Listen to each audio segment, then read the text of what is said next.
Well, this looks like a quiet place. It's really windy, so I'm going to stand right here and film. Shadow and I have come to Sunstone Knoll. It is known for sunstone. It's literally a knoll, just a few hills like this in the middle of a flat, barren desert plain. There's sunstone on those knolls, hills, and here we're standing behind one. And we got a little bit of cover because it's quite windy out there. And this is a good example of what it's formed in. It's formed in volcanic rock. So sunstone, what is sunstone? Well, it's a feldspar. And you might wonder, well, what is a feldspar? That's really a good question to know the answer to, because feldspar is a class of minerals, and about 60% of the Earth's crust is composed of feldspar. Now, you may have heard before that silica is the most abundant mineral in the Earth's crust, and that's true too. So let's talk through the stages. We start off with silicon, which is an element, and oxygen, which is an element. Silica is SiO2. It's a compound of silicon and oxygen, and it forms silica, and that's a mineral. Now, feldspars are a class of minerals, and the one thing that every mineral in that class has in common is silica and aluminum. It's an AluminoSilicate.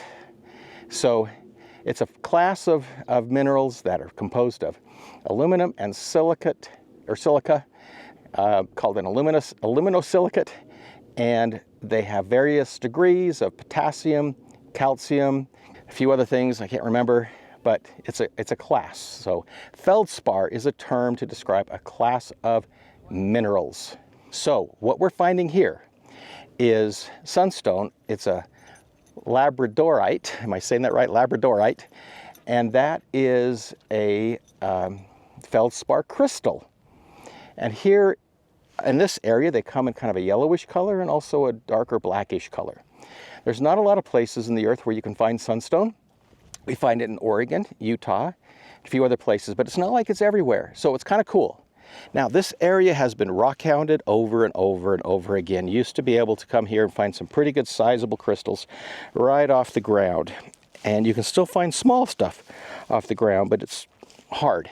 So we've been rockhounding for a little bit. I'll show you that footage, and we're going to continue to rockhound. But you know that what we're looking for is sunstone, a crystal in the feldspar family. It's a feldspar crystal, and it's beautiful. It's a gem. This place has been dug over pretty badly, but you know what, there's still a lot here. We just gotta, scour around and look for it. So we're gonna start doing that. It is windy, windy, windy out here. Windy, windy, windy. But what I'm looking for, again, the sun coming down at that angle, I can see a lot of reflections. So I'm gonna go to what reflects and pick it up.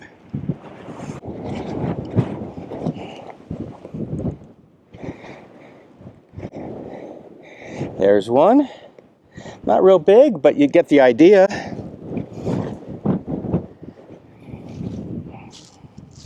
So, okay, see, if I look this way, it's really hard to catch any reflection. But if I look this way, where the sun is coming, it's going to hit the sunstone and reflect right off it.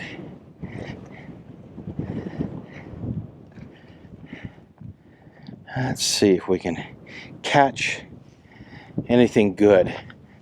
Unfortunately, there's some clouds up there. It's better when you got completely direct, unimpeded sunlight, but it's bright enough. It's better than, completely clouded over. There's something.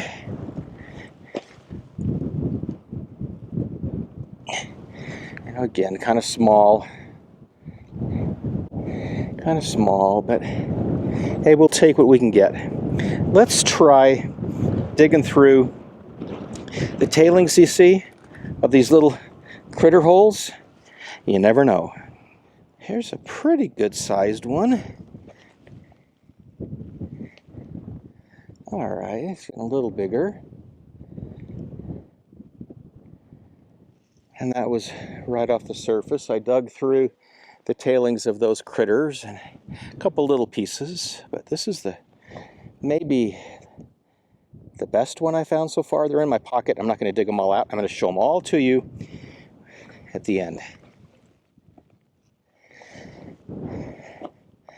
I'd also like to look at them through the electronic microscope. That might be kind of cool. That one on the right has an inclusion in it of some sort. It'd be kind of interesting to check that out. We'll do that.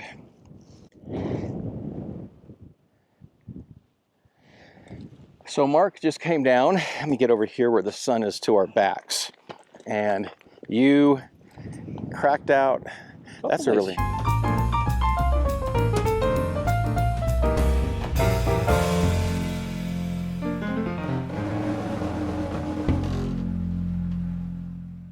So you'll take that home and you'll work on it. I'll do what I can on it. I'm not sure what's going to happen with it, but I'll at least try to clean it up a little bit. They are a little delicate, I've noticed. Yes. Yeah, that is, you know, they're in the Feldspar family, and I think they're about a 6-ish on the Mohs hardness scale, where, you know, an agate is like a 7.5. It makes a difference, doesn't it? I cracked this one just with putting pressure with my thumb on it, so yeah, they're pretty soft. Yeah.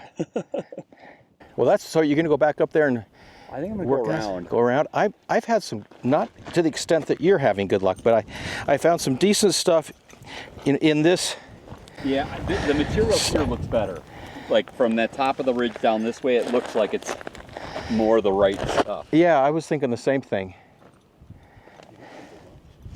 Did you find one? Some chunks of yellow. Uh-huh. Yeah, that's kind of what I've been finding here. Seems to be that's what he does. He goes all over the western U.S. looking for stuff. Let's just see here. Anything in here? If he's going to work for it, we might as well check the tailings, right? No, hey, good college try, Shadow. Good college try.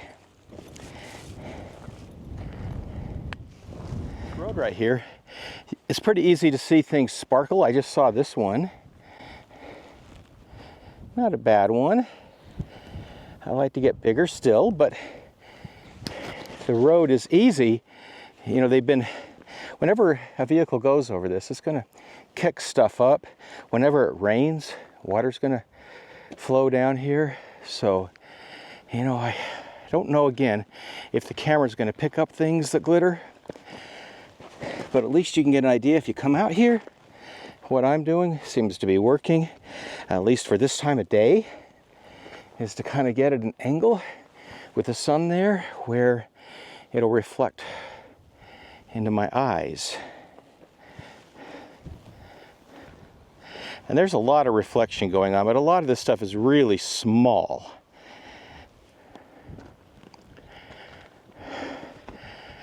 And when I get up closer to see it, it can throw off quite a large reflection for just a small little thing. So I'm leaving a lot on the ground. I'm not picking up everything that I see reflecting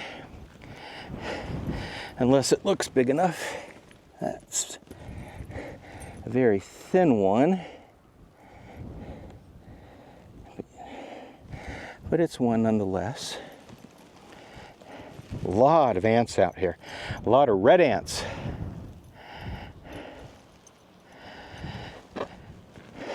And then again, you know, my theory is that this place has been rockhounded for many, many years. There's not a lot of big stuff left on the surface, but whenever you get a critter that digs down, kind of go through the tailings. The biggest one I found so far was in the tailings of one of the critters, because they've unearthed things that nobody's seen yet.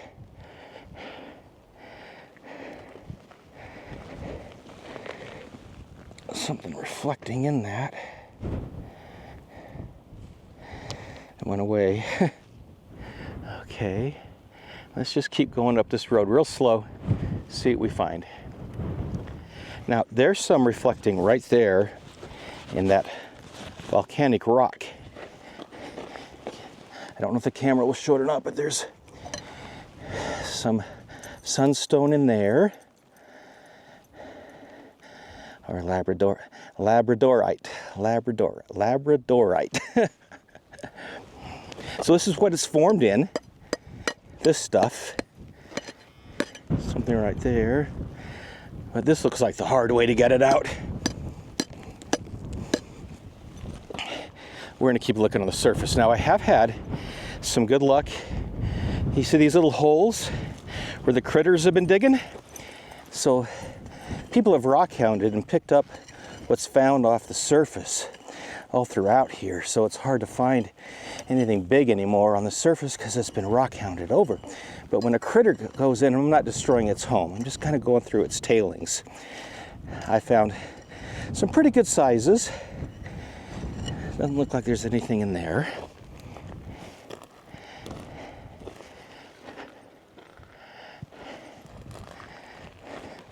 There's a little reflection.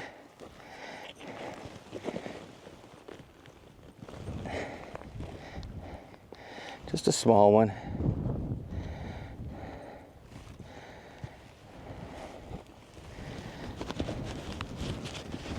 There's a reflection.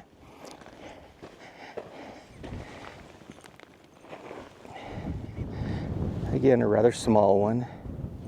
But you never know until you check them out. There's a reflection.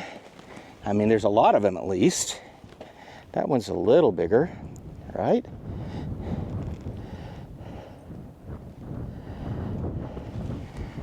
Oh no, the sun's going behind a cloud there.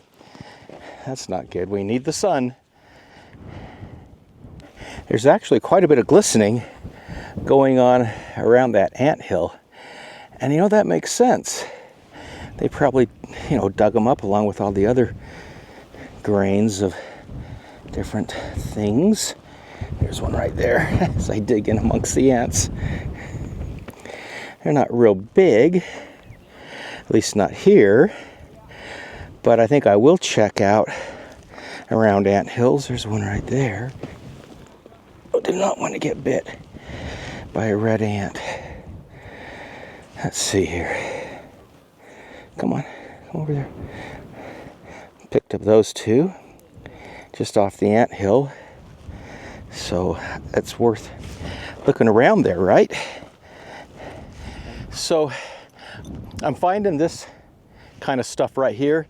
This is the result of hot springs from when this was volcanically active and hot water was, maybe even geysers, was coming up and bringing mineralization, and it would harden along the edges like that.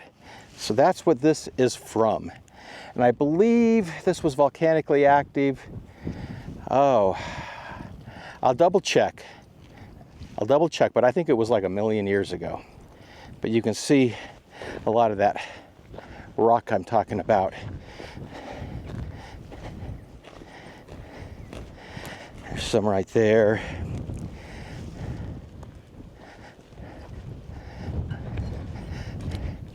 This was formed from hot springs. Mostly calcite, not too hard. Breaks pretty easy. But it looks like a piece of volcanic rock, but it's actually, well, it was volcanic activity resulting in hot burbling water coming up and creating that along the edges. You'll see that in real natural hot springs rock just like that. More ant hills. No, Shadow, let's not dig around the ant hill. Come on, get away from the ant hill. You want to dig in here? See if they uncovered a great big sunstone for us.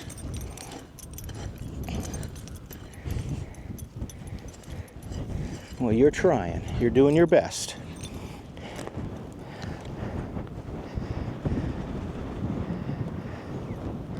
This is way out in the middle of nowhere. We've lost our sun. It's gone behind clouds, and that really makes a difference. And they're dark clouds too. So I think we're pretty much done for the day here. We're on our way to do some other things. There's a bug on the end of my cap. You can see it. It's on my arm now. We're on our way to Dugway to dig for geodes, and that'll be fun. Well, we were getting ready to leave, and the sun peered out behind the clouds for a moment, and there's sparkling going on, maybe just for a minute, but I've already found a few pieces. You definitely need to come when the sun is out. It makes all the difference. It just glitters.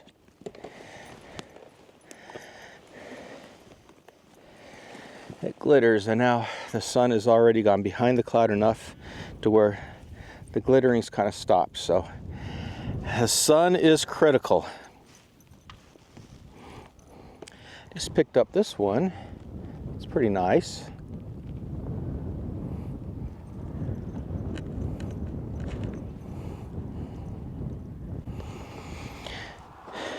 I keep looking where the sun is shining while it's shining.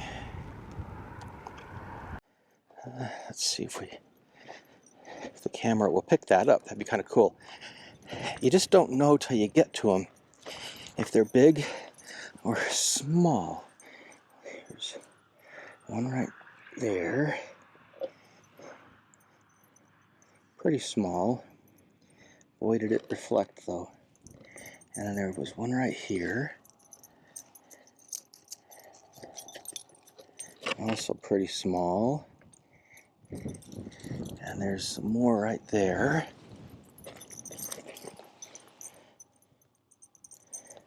A whole bunch of them.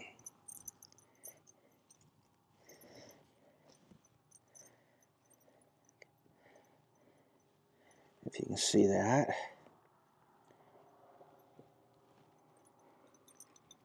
Another one right there. This one's a darker one.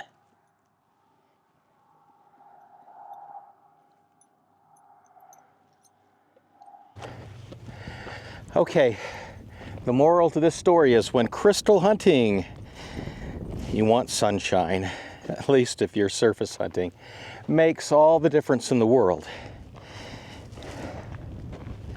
Because you can catch the glimmer.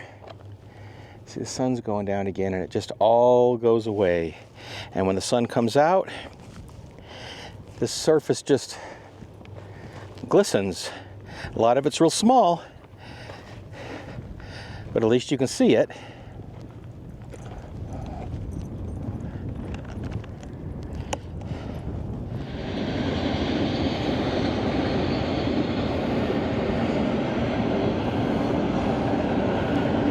Now this is a lonely, lonely western spot in America. One lonely road and a railroad track. Wow. It's pretty cool, actually.